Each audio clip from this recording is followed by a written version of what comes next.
What's up everyone? Just here to make a little video about my new to me 2010 Toyota Tundra with the 5.7, specifically the Crew Max with the bigger doors. So take you for a little walk around of it. Okay, so this is my new to me. I've had it for a couple months now, but finally getting around to posting it. 2010 Toyota Tundra, four-wheel drive of course with the 5.7 and the Crew Max, so the 5.5 foot bed and the bigger rear door. This is the exact spec I wanted. I wanted an early second gen because I prefer the looks as well as you can get them for really a reasonable price. I paid a little over $10,000 for this truck. It has around 220,000 miles on it with many more to go. As you can see, there is some cosmetic things wrong with it, you know, dings and dents and mismatched panels from previous wrecks and other things like that, but just the way I like it, in a way that I'm easily can off-road it and not worry too much. Specifically on the truck, it has a Bilstein 5100 lift front and rear, as well as 2-inch blocks in the rear to kind of match that height. The wheels are the Tundra or the Tier D Rock Warrior that come on some of the other trucks, Toyota lineup, and then specifically 37 1250 17 tires.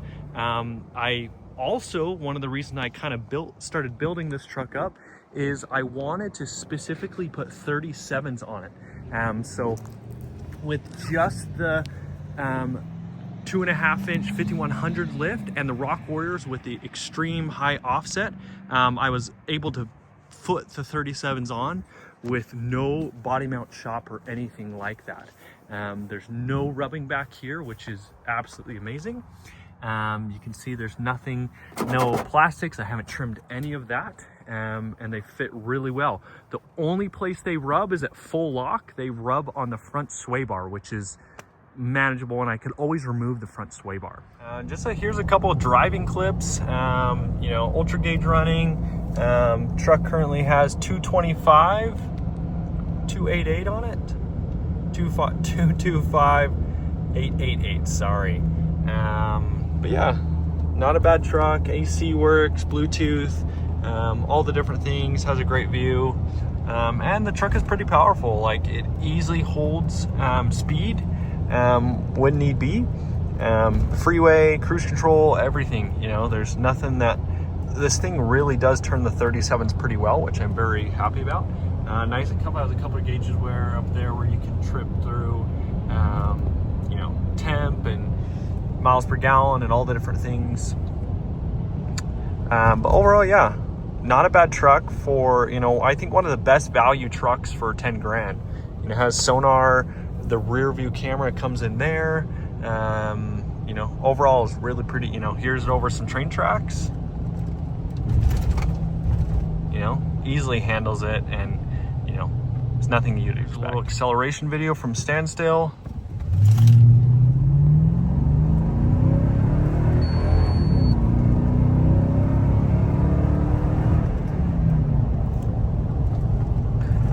That was my scan gauge giving me an alert, but pulls pretty hard. Other noteworthy things about this, someone did install a MagnaFlow exhaust on it. So that is kind of nice. That rear section does unbolt. If I plan to ever do a high clearance rear bumper, and that can be removed. So MagnaFlow, someone did option the factory rear sway bar as well, the Tier D one, which is awesome. It's been really helpful. I think eventually, when I go down to Moab, I'll pull that off. But that has been very beneficial on road as well.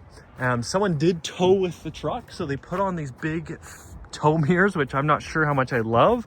They're off like a Chevy 2500 of, you know, 2010-ish era as well.